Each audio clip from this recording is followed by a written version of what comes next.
नितीश कुमार यांच्या बिहार सरकारने जातीय जनगणना केल्याच्या बातम्या तुम्ही सगळ्यांनी वाचल्या असतील आणि त्यानंतर ठिकठिकाणाहून मागणी व्हायला सुरुवात झाली आहे की जातीय जनगणना झाली पाहिजे। हा जो जातीय जनगणनेचा भस्मासूर नितीश कुमार व त्यांच्यासह लालू प्रसाद यादव यांच्या आरजेडी पक्षाच्या सरकारने जो उभा केलेला आहे त्या भस्मासुराचा हात नेमका कोणाच्या डोक्यावर पडणार आणि कोण भस्मसात होणार हे समजून घेऊया आजच्या व्हिडिओतून। नमस्कार, मी सोमेश कोलगे पुन्हा एकदा यूट्यूबवर तुमच्या सगळ्यांचं मनपूर्वक स्वागत करतो। खरं तर जातीय जनगणना हा सगळ्यात मोठा भ्रम आहे। त्याचं कारण बिहारच्या सरकारने जी केली आहे ती जातीय जनगणना नाहीच आहे। जनगणनेचा अधिकार हा भारतीय संविधानात जे राज्य सूची, केंद्र सूची असे जे वेगवेगळे विषय वाटून दिलेले आहेत राज्य सरकारांना व केंद्र सरकारांना, त्यानुसार जातीय जनगणना किंवा किंबहुना नुसती जनगणना हा विषयच केंद्राच्या अखत्यारीत येतो। त्यामुळे राज्य सरकारचा जनगणनेशी काहीही संबंध नाही। कोणतंही राज्य सरकार जनगणना करू शकत नाही आणि बिहार सरकारने देखील अधिकृतपणे कोर्टात जे सांगितले ते मी तुम्हाला सांगतोय। या सगळ्याला बिहार सरकारने कोर्टात सादर केलेल्या प्रतिज्ञापत्राचा आधार आहे आणि त्या पुराव्यांच्या आधारे मी बोलतोय। बिहार सरकारने सांगितलं की आम्ही सर्वेक्षण करतोय, आम्ही विविध जातींच्या आकडेवारीचं सर्वेक्षण करतोय, आम्ही हे सामाजिक सर्वेक्षण करतोय आणि या सर्वेक्षणाचा उपयोग आम्ही विविध योजनांची अंमलबजावणी करण्यासाठी करणार आहोत। आम्हाला योजनांची अंमलबजावणी करायला डेटा लागतो आणि हा डेटा गोळा करण्यासाठी हे सर्वेक्षण आहे। ही बिहार सरकारची कोर्टातील ॲफिडेव्हिटवर लिहून दिलेली अधिकृत भूमिका आहे। त्यामुळे जातीय जनगणना हा शब्द माध्यमांनी वापरला असला तरी या शब्दाला तुम्ही उचलून कचऱ्यात फेकून द्या, कारण जनगणना याचा आणि या जातीय सर्वेक्षणाचा काहीही संबंध नाही। पुढचा मुद्दा, नितीश कुमारांनी जे केलंय त्यामुळे आता विविध जातींना आरक्षण मिळू शकतं का हे आपण लक्षात घ्यायला हवं। तर त्यामध्येही उत्तर असे की नितीश कुमारांनी जे काही केलंय त्यातून कोणत्याही जातीला आरक्षण दिलं जाऊ शकणार नाही। त्यामध्ये काही विविध मुद्दे आहेत ते आपण टप्प्याटप्प्याने समजून घेऊया। पण नितीश कुमारांनी कोर्टामध्ये सुद्धा ऑन रेकॉर्ड त्यांच्या सरकारने असं म्हटलं नाही की आम्ही आरक्षणाचं प्रमाण निश्चित करायला एक प्रकारे जातीय जनगणना किंवा जातीय मतमोजणी करतोय असं त्यांनी कुठेही म्हटलेलं नाही। त्यामुळे तशा अर्थाने आरक्षणावर या सगळ्या जनगणनेचा काहीही परिणाम होणार नाही। अनेक ज्या छोट्या मोठ्या जाती आहेत ज्यांना आरक्षण आहे पण त्यांची लोकसंख्या थोडी जास्त आहे, त्यांना असं वाटतंय की लोकसंख्येच्या प्रमाणामध्ये आरक्षण दिलं जाऊ शकतं।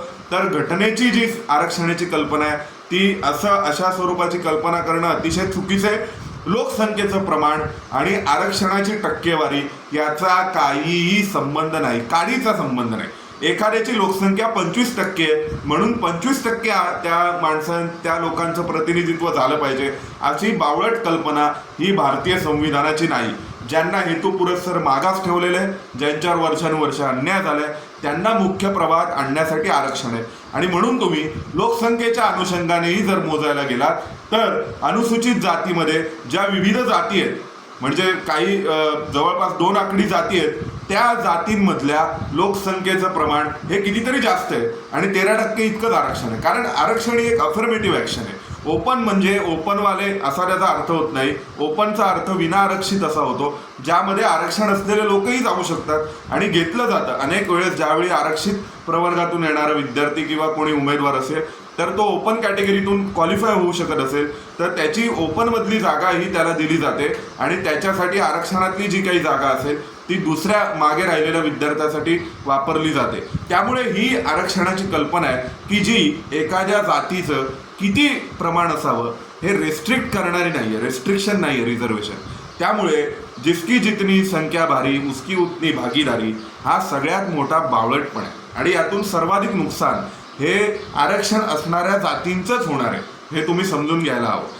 त्यामुळे आपण त्या सगळ्याविषयी अधिक व्हिडिओ मी करणार आहे। यानंतर आणखीन मी भाग 2ही करणार आहे की जितनी आबादी उतना हक हा कसा बावळटपणा आहे, अत्यंत बावळटपणा आहे आणि मूर्खपणा आहे। म्हणजे याबद्दल कोणी तुमच्या दारावर बोलायला आलं तर त्याला 2 मिनिटासाठी उभे करू नका। तुम्ही ओपनवाले असू दे नाही तर रिझर्वेशनवाले असू दे, ते ऐकायला बरं वाटतंय जितनी आबादी उतना हक, पण त्याचा वस्तुस्थिती काय आहे ते मी पुढच्या व्हिडिओत तुम्हाला सांगतो समजून। आता आपण लक्षात घेऊ की नितीश कुमारांनी उभा केलेला भस्मासूर नेमका कोणाच्या डोक्यावर हात ठेवला। या नितीश कुमारांनी कुठेही असं म्हटलं नाहीये की आम्ही जातीचं आरक्षण ठरवण्यासाठी ही मोजमाप किंवा अशा स्वरूपाची आकडेवारी गोळा करत. आता तुम्ही म्हणाल त्यांनी असं म्हटलं नसेल, त्यांनी कोर्टात असं ऑन रेकॉर्ड म्हटलं नाही, पण उद्या ही आकडेवारी जातीचं आरक्षण ठरवण्यासाठी वापरली जाऊ शकते. साफ चुकीचं, 100% चुकीचं. का ते समजून घ्या. 105वी घटना दुरुस्ती झाली भारतीय राज्यघटनेत आणि भारतीय राज्यघटनेत झालेल्या घटना दुरुस्तीनुसार इतर आता कोणत्याही मागास जातीला जर आरक्षण द्यायचं असेल तर राज्य सरकारांनी त्यासाठी आयोग नेमणं आवश्यक आहे. आणि आयोग नेमला की त्या आयोगाचा अहवाल आणि त्या अहवालाच्या आधारे मग त्या राज्यामध्ये संबंधित जातीला आरक्षण दिलं जाऊ शकतं. जातीय जनगणना किंवा कोणत्याही स्वरूपाच्या सर्वेतून अशा प्रकारचं आरक्षण दिलं जाऊ शकत नाही. आणि एक सिंपल लॉजिकने तुम्ही विचार करा. मला कधी कधी शंका आहे की नितीश कुमार यांनी कुठेतरी भाजपसोबतच संगनमत केलंय की काय, कारण ओबीसीमध्ये फूट पाडण्याचे प्रयत्न केल्यानंतर सगळे ओबीसी एकत्र येण्याची शक्यता जास्त आहे. कारण ओबीसी ही काय अशी एकत्रित अस्मिता नाहीच आहे. म्हणजे ओबीसी ही काय अस्मिता नाही आहे. ओबीसीला कुठलीही जातीय अस्मिता नाही. त्या विविध जातींचा जो समूह आहे त्यामध्ये असंख्य छोट्या छोट्या जाती आहेत, छोटे छोटे जात समूह आहेत, अनेक जात समूह असे आहेत की ज्यांच्याकडे जातीची प्रमाणपत्र नाही आहेत. त्यामुळे ओबीसी ही काय अस्मिता नाही आहे आणि ती कधी अस्मिता तयार होऊ शकत नाही. ज्या व्ही पी सिंगांनी मंडल आयोग लागू केला ते व्ही पी सिंग सुद्धा या देशात पुन्हा पंतप्रधान होऊ शकले नाहीत. हे वास्तव आहे. ज्यांनी मंडल आयोग लागू केला ते व्ही पी सिंग सुद्धा परत कधीही आयुष्यात पंतप्रधान होऊ शकले नाहीत. पंतप्रधान तर सोडा, त्यांचा पक्ष आता कुठे शिल्लक राहिलाय का तो पण शोधावा लागतो दुर्बीण घेऊन.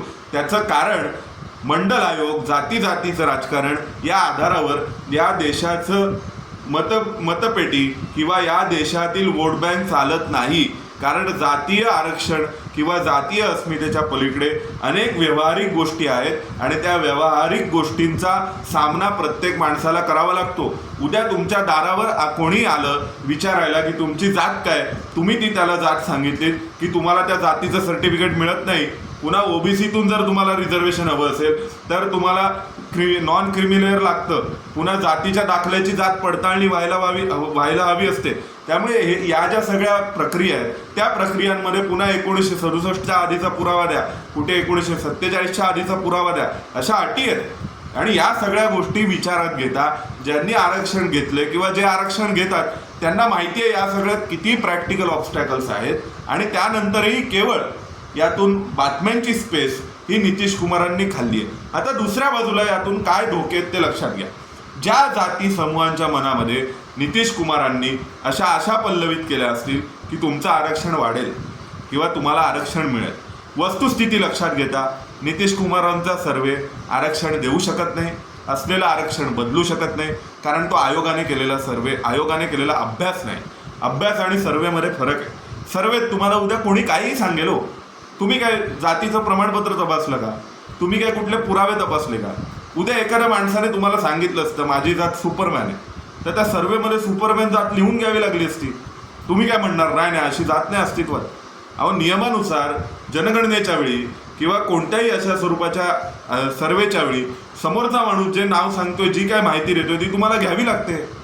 बरं, तुम्ही काय तिकडे साक्षीदार उभे करणार आहात, त्यांची उलट तपासणी घेणार आहात, प्रत्येक घरामध्ये काय ट्रायल चालवणार आहात की खरंच कोणकोणत्या जातीचं आहे ते आपण तपासू. जे त्यांनी सांगितलं ते तुम्ही लिहून काढलं आणि ते लिहून काढून तुम्ही हे केलं. आता अनेक जण म्हणतात 1931च्या लोकसंख्येच्या आधारे आरक्षण दिलं जातं. लोकसंख्येच्या आधारे आरक्षण दिलंच जात. लोकसंख्येच्या आधारे आरक्षण असावं अशी कल्पनाच नाही आहे.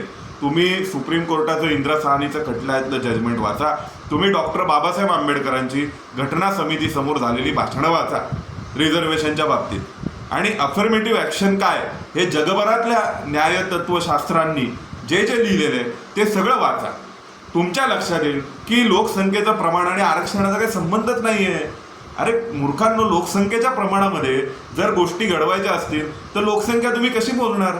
तुम्ही हिंदूंना 80% मिळावं असं म्हणणार का. ते म्हणणं सोयीचं नाही आहे काँग्रेस आणि इतर पक्षांना. मग ते म्हणतील जातींना लोकसंख्येनुसार द्या. मग पुन्हा जातींमध्ये सबकास्ट हजारो आहेत. आज तुम्ही एखादं XYZ कोणतीही जात गृहीत धरा, त्या जातीमध्ये त्याच्या पोटजाती हजारो आहेत. मग पुन्हा त्यांच्या पोटजातींच्या प्रमाणामध्ये तुम्ही आरक्षण देणार का. मग तुम्ही पुन्हा त्यामध्ये परंपरेनुसार म्हणजे उद्या कोणी म्हणेल की अमुक अमुक भाषिकांना आरक्षण द्या. तर आरक्षणाचा गरिबी हटाव कार्यक्रम करून जी वाट लावलेली आहे आपल्याकडच्या राजकारण्यांनी तो बावटपण आहे. त्यातून खूप मोठं नुकसान हे आरक्षण घेणाऱ्या प्रवर्गांचं होतंय, हे तुम्ही समजून घ्या. आरक्षण म्हणजे गरिबी हटाव नाही आहे. अरे आता आम्हाला नोकऱ्या नाहीत, आता आम्ही गरीब आहोत म्हणून आम्हाला आरक्षण द्या, ही आरक्षणाची कल्पनाच नाही आहे. कोणी तुमच्यावर अन्याय केला होता का? कोणी तुम्हाला वर्षानुवर्ष लांब ठेवलं का मुख्य प्रवाहापासून? तसं काही असेल तर आरक्षण मिळालं पाहिजे, तर घेतलं पाहिजे. आता ते ज्या जातींच्या बाबतीत झालं त्यासाठी पूर्वीचा अभ्यासच तपासला जातो ना. म्हणजे आरक्षणाची जी कल्पना आहे की अन्याय झालेला असला पाहिजे, शोषण झालेलं असलं पाहिजे, सामाजिक शैक्षणिकदृष्ट्या मागास असलेले असले पाहिजे, मागास राहिलेले नाही. उद्या कोणीही मागास होईल. आजपासून 100 वर्षांनी सामाजिक आणि शैक्षणिकदृष्ट्या या देशात कोण मागास असेल आपण आज सांगू शकत नाही. कोणताही समाज घटक मागास ठरू शकतो आणि कोणताही समाज घटक हा मुख्य प्रवाहातला पहिल्या पायरीवर उभा असलेला घटक ठरू शकतो. आज आपण त्याबद्दल काय सांगणार? म्हणून जे आहेत, ज्यावेळी घटना तयार करण्यात आली त्यावेळी ज्यांच्यावर अन्याय झालेला आहे त्यांच्यासाठी आरक्षणाची तरतूद करण्यात आली. पण तरीसुद्धा या सगळ्याचा संबंध आरक्षणाशी जोडून, या सगळ्याचा संबंध हा जातीय जनगणना असं त्याचा वारंवार उल्लेख करून या सगळ्यातून जो एक मूर्खपणा आपण करतोय आणि जो भस्मासूर नितीश कुमारांनी उभा केला आहे. मी तुम्हाला सांगतो, काही दिवसांपूर्वी मी बिहारमधल्या एका अतिशय म्हणजे ज्यांनी अटल बिहारी वाजपेयींसोबतच्या सरकारमध्ये काम केलं, ज्यांनी भारतीय जनसंघाचे दीनदयाळ उपाध्यायांना पाहिलं, ज्यांनी जयप्रकाश नारायणांना पाहिलं, त्यांच्यासोबत काम केलं, VP सिंगांचं गव्हर्नमेंट पाहिलं, देवेगौडांचं गव्हर्नमेंट पाहिलं, नरसिंह रावांचं गव्हर्नमेंट पाहिलं, त्यांच्यासोबत मी एकदा बसलो होतो आणि त्यांना मी विचारलं, ही अगदी आत्ताची घटना आहे, ते मुंबईत आले होते एका कार्यक्रमानिमित्त. ते म्हणाले की जर RJD JDUचं गठबंधन कायम राहिलं तर कदाचित आम्हाला बहुमत मिळू शकेल, अन्यथा कठीण आहे आणि हे गठबंधन कायम टिकणं अवघड आहे. RJD JDU आपलं जनता दल युनायटेड, RJD आणि त्यानंतर मग तुमचे काँग्रेस, या सगळ्यांचं गठबंधन युती जर कायम राहिली तर ठीक आहे, तर कदाचित बहुमत मिळू शकेल, अन्यथा बहुमत मिळणं अवघड आहे. ही नितीश कुमारांची वस्तुस्थिती आहे, हे तुम्ही समजून घ्या. दुसरा मुद्दा असा आहे की OBC ही जातीय अस्मिता असू शकत नाही. OBC हा प्रवर्ग आहे आणि त्या प्रवर्गात असंख्य छोट्या छोट्या जाती समूह आहेत. त्या जाती समूहांनाही माहिती नाही बऱ्याच जणांना की आपण कोणत्या जातीचे आहोत, आपली भावकी कुठे आहे, काय आहे. बराचसा शहरी वर्ग आहे आणि या OBC समाजाच्या मागे लागून कुठलीही अस्मिता उभी राहणार नाही. अरे राहिली असती तर VP सिंगांना राजकीय यश मिळालं असतं ना यार, तुम्ही समजून घ्या ना. ज्या VP सिंगांनी मंडल आयोगाचं सगळं जे राजकारण केलं आणि मंडल आयोग वगैरे लागू करण्याचं म्हटलं, त्या VP सिंगांचं पुढे काय झालं? आज सर्वसामान्य नागरिकाला VP सिंगाचं नावही माहिती नाही आहे बऱ्याचशा, की अशा नावाचा माणूस आपल्या देशाचे पंतप्रधान होते. त्यामुळे ही वस्तुस्थिती तुम्ही समजून घ्या आणि उगाच या माध्यमातून जे राजकारण करण्याचा प्रयत्न नितीश कुमार करतायत ना, मी तुम्हाला सांगतो, हे सगळं जातीय सर्वेच्या माध्यमातून वगैरे नितीश कुमार आहे ना थेट लालू प्रसाद यादव त्या तेजस्वी यादवचा गेम करत आहेत, हे तुम्ही समजून घ्या. काय आहे की RJDचे जे यादव आहेत त्यांची लोकसंख्या किती बिहारमध्ये ते नितीश कुमारांनी दाखवले खरं सांगायचं तर. आणि यांची लोकसंख्या इतकी पण सगळीकडे दबदबा आहे यांचं सरकार आलं की प्रत्येक पोलीस स्टेशनमध्ये सिनियर PI यांचा, अशा स्वरूपाचं एक राजकारण नितीश कुमार घडवू पाहतात का? आणि हा असंतोष निर्माण करून स्वतःची जागा सुरक्षित ठेवू इच्छितात का? कारण ज्यावेळी यादवांनी पाठिंबा दिला नितीश कुमारांना त्यावेळी आत्ताच्या टर्ममध्ये नितीश कुमार मुख्यमंत्री, पण पुढच्या वेळी जर सरकार आलं तर तेजस्वी यादवांना मुख्यमंत्री करायचं ही अट होती अशी माहिती माझ्याकडे. आणि त्या अटीनुसार त्यांना नितीश कुमारांना पाठिंबा द्यायला RJD स्वतःहून आली. त्यामुळे नितीश कुमारांना आपली खुर्ची कायम ठेवायची. यादवांची लोकसंख्या किती आहे ते त्यांनी अशा प्रकारे जातीय सर्वेतून दाखवून दिले आणि विषय जातीय सर्वेचा असल्यामुळे यावर काँग्रेस असेल, नितीश कुमार असतील, RJD असेल, हे सगळेच उघडपणे कुठली भूमिका घेऊ शकत नाहीत, ते कात्रीत सापडले.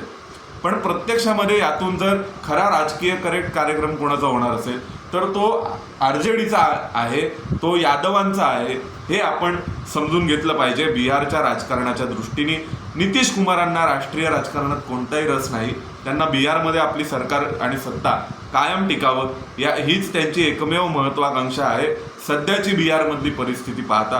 कारण नितीश कुमारांसोबत भाजपसारखा पक्ष होता, तो पक्ष आता त्यांच्यासोबतच्या युतीतून तोडून बाहेर पडलेला आहे. नितीश कुमारांनी भाजपला सोडलेलं आहे. त्यानंतर अमित शहानी अनेकदा असं जाहीरपणे उघडपणे सांगितलंय की यापुढे नितीश कुमारांसाठी NDAचे दरवाजे बंद झालेत. त्यामुळे हा जातीय सर्वेचा जो भस्मासूर नितीश कुमार उभा करू इच्छितात तो माझ्या अंदाजाप्रमाणे बिहार सरकारच्या डोक्यावर हात ठेवेल आणि बिहार सरकारच्या डोक्यावर हात ठेवल्यानंतर या सगळ्यातून बिहार सरकारच भस्मसात होईल. आणि म्हणून आपण व्हिडिओला जे शीर्षक म्हटलंय की पूर्वी ब्रिटिशांच्या काळी असं होतं फोडा आणि राज्य करा, सध्या मी म्हणतो फोडा आणि राज्य सोडा. कारण जे VP सिंगांनी केलं त्यांना राज्य सोडावं लागलंय, जे नंतर ज्यांनी करायचा प्रयत्न केला त्यांना राज्य सोडावं लागले. अरे अशा स्वरूपाचं जातीय सर्वेक्षण कर्नाटकनी केलं होतं काँग्रेस सरकारने, अजूनपर्यंत त्यांनी अहवाल सादर केला नाही, हिंमतच नाही करू शकले अहवाल सादर करायची. त्यांनी पण याचसाठी केलं होतं की वक्कालिगांची संख्या कमी आहे, लिंगायतांची संख्या कमी आहे आणि तरी त्यांचा डॉमिनन्स सगळीकडे आहे पॉलिटिकली, हे दाखवायला. बाकी त्यात काही उद्देश नव्हतं. पण ते करायचं म्हटलं तर ते अंगलट येईल म्हणून कर्नाटकवाले गुंडावून बसले. अरे तमिळनाडू हिंमत करत नाही असं करायची. इतक्या वर्षांपासून तिथे यांचं विरोधी विचारांचं, भाजपच्या विरोधी विचारांचं सरकार आहे. UPमध्ये कधी आजपर्यंत असं समाजवादी पार्टीने केलं आहे. त्यामुळे यातून तुम्ही जो विचार करताय तो अत्यंत चुकीचा आहे. यातून कुठलाही राजकीय लाभ हा विरोधी पक्षांना होणार नाही आहे. यानंतर जो आपण व्हिडिओ करणार आहोत तो स्वाभाविक जितनी आबादी उतना हक हा जो बावळटपणा आहे त्याविषयी.